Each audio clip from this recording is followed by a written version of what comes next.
আল্লাহর হাবিব সাল্লাল্লাহু আলাইহি ওয়াসাল্লাম বলেন, জান্নাত এমন একটা জায়গা যেই জান্নাতের তলদেশ দিয়ে নহর প্রবাহিত আছে।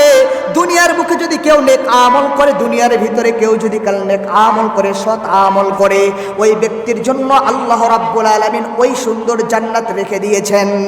সুবহানাল্লাহ। যদি কোনো ব্যক্তি নেক আমল করে, আল্লাহ রাব্বুল আলামিন এমন একটি জান্নাতের ওয়াদা দিয়েছেন, যেই জান্নাতে ওই মানুষ সারা জীবন থাকবেন, যেই জান্নাত থেকে আর থেকে বের হতে হবে না। জান্নাতুন তাজরি মিন তাহতিহাল আনহারু খালিদিনা ফিহা আবাদা। আল্লাহ রাব্বুল আলামিন এমন একটি জান্নাত প্রস্তুত করে রেখেছেন বাজান। কার জন্য?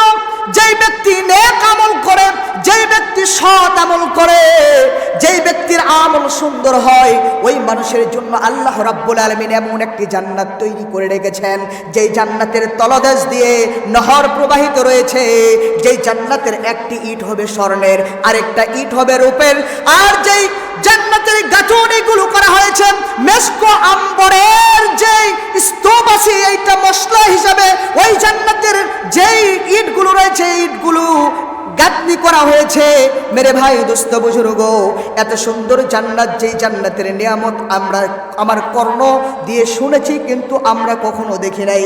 ও ভাইরা আমার, ওই জান্নাত যা আছে এর প্রতি ঈমান আনতে হবে, বিশ্বাস করতে হবে। জাহান্নাম আছে, বিশ্বাস করতে হবে।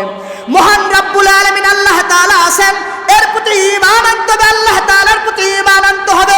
এই যদি আমার বিশ্বাস থাকে রব্বুল আলামিনের প্রতি, যদি আমার ঈমান ঠিক থাকে, আর যদি আমার ভিতরে গুনাহ থাকে, কিন্তু ওই গুনাহের ভিতর যদি শিরকের গুনাহ না থাকে, আল্লাহ রাব্বুল আলামিন বলছেন ওই গোলামকে, ওই বান্দাকে আমি রব্বুল আলামিন একদিন না একদিন মাফ করে জান্নাতে ঢুকাইয়া দিব।